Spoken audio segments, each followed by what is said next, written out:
एक परिवार था जो बहुत ही गहरे संघर्ष से गुजर रहा था। जवाब की तलाश में वो पहुंचे पास्ट लाइफ रिग्रेशन तक, जहां एक ऐसा सच सामने आया जिसकी किसी ने कल्पना भी नहीं की होगी। तो चलिए इस हैरान कर देने वाली कहानी को समझते हैं। तो कहानी की शुरुआत होती है एक महिला से, जो अपनी जिंदगी में कह सकते हैं कि दुखों में पूरी तरह फंसी हुई थी, और उसे पूरा यकीन था कि उसकी तकलीफों के जो जवाब है ना, वो उसके अतीत में कहीं दबे हुए हैं।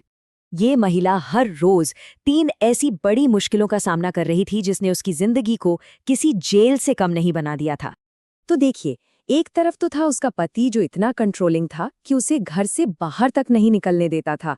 फिर था उसका 17 साल का बेटा जो उससे दुश्मन की तरह बात करता था, बुरा भला कहता था। और तीसरी थी उसकी देवरानी, जिसके साथ नफरत की एक ऐसी दीवार खड़ी हो गई थी कि घर के बीचों बीच बंटवारा हो गया था। तो वो यही सोचती थी, मैंने पिछले जन्म में ऐसा क्या कर दिया कि मुझे ये सब भुगतना पड़ रहा है। और इन्हीं सवालों का जवाब पाने के लिए उसने पास्ट लाइफ रिग्रेशन का सहारा लिया। उसे पूरा विश्वास था कि आज जो दर्द वो सह रही है, उसकी जड़ें किसी पिछले जन्म में ही हैं। तो जब सेशन शुरू हुआ, वो मानो समय में पीछे चली गई, लेकिन किसी आम जिंदगी में नहीं, बल्कि एक शाही जिंदगी में, एक रानी के तौर पर। वो देखती है कि वो एक रानी है, लेकिन महल में जो राजा है वो रो रहा है, और उसे पहचानने में जरा भी देर नहीं लगी। ये कोई और नहीं बल्कि उसके आज के पति की ही आत्मा थी, जो बहुत गहरे असहनीय दुख में डूबी हुई थी। जैसे ही वो उसके पास गई, राजा ने उसे प्यार से नहीं देखा, बल्कि खौफ से देखा। वो डर के मारे पीछे हट गया, और यहीं से उस महल में उसके होने का एक चौंकाने वाला सच सामने आने लगा। राजा ने कहा, तुम्हें यहाँ नहीं होना चाहिए, तुम्हारी मौत तो 3 साल पहले हो चुकी है। मतलब सच ये था कि वो रानी थी ही नहीं, वो एक भूत थी, एक ऐसी आत्मा जो अपने राजा से इतना जुड़ी हुई थी कि वो कभी आगे बढ़ ही नहीं पाई। इस हैरान कर देने वाले खुलासे ने तो और भी सवाल खड़े कर दिए। आखिर रानी की मौत हुई कैसे थी? तो अब रिग्रेशन का फोकस उसकी मौत के उस पल को सामने लाने पर चला गया। उसने अपनी ही मौत का वो दर्दनाक मंजर देखा। एक बहुत ही मुश्किल डिलीवरी के दौरान उसने और उसके अजन्मे बच्चे दोनों ने दम तोड़ दिया था। लेकिन कहानी में एक और मोड़ था। ये कोई हादसा नहीं था, ये एक हत्या थी।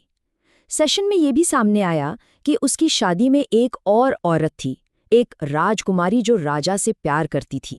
रानी को याद आया, उस लड़की ने मुझे दवा के बहाने जहर दे दिया था, और ये जो राजकुमारी थी वो कोई और नहीं बल्कि आज के जीवन में उसकी देवरानी थी।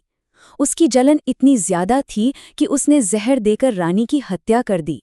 तो अब देखिए, पति का राज खुल गया, देवरानी की कहानी भी समझ आ गई। लेकिन सबसे बड़ा दर्द, सबसे बड़ा सवाल अभी भी बाकी था। उसके बेटे का क्या? ये एक ऐसी पहेली थी जो सुलझ नहीं रही थी, और सेशन अधूरा सा लग रहा था। कहानी में एक बहुत बड़ा, एक नाटकीय मोड़ तब आया जब उसने आखिरी जवाब के लिए अपने स्पिरिचुअल गाइड से संपर्क किया। गाइड ने जो कहा वो चौंकाने वाला था।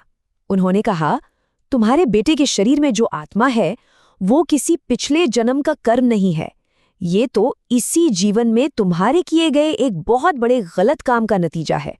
फिर गाइड ने उसे उसके आज के ही जीवन की एक भूली हुई याद दिखाई, एक ऐसी याद जो उसके सास के साथ उसके खराब रिश्ते के इर्द गिर्द घूमती थी। अब पूरी तस्वीर साफ हुई। उसे डर था कि उसकी सास उस पर काला जादू कर रही है, तो इस डर के चलते उसने बदला लेने के लिए खुद किसी को पैसे देकर अपनी सास पर काला जादू करवा दिया। नतीजा ये हुआ कि उसकी सास की सेहत गिरने लगी और बहुत ही दर्दनाक तरीके से वक्त से पहले उनकी मौत हो गई। और सबसे भयानक सच ये था कि वही आत्मा बदला लेने के लिए उसके बेटे के रूप में वापस जन्मी थी। मतलब बेटे का दुर्व्यवहार कोई अचानक हुई क्रूरता नहीं थी, बल्कि उसके अपने ही कर्मों का सीधा नतीजा था जो लौटकर उसके पास आया था। जब सारी सच्चाई सामने आ गई तो गाइड ने हर चीज को साफ साफ समझाया और इस सबसे बाहर निकलने का, हील करने का रास्ता भी दिखाया।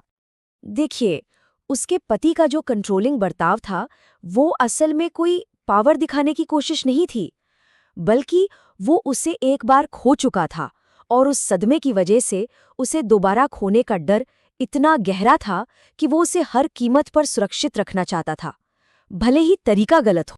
तो गाइड ने उसे एक बहुत ही साफ रास्ता दिखाया। उन्होंने कहा, बेटे के लिए उससे माफी मांगो, बिना किसी उम्मीद के उसे पॉजिटिव एनर्जी भेजो। पति के लिए उससे प्यार से बात करो, ये समझो कि उसका बर्ताव गहरे डर से आ रहा है।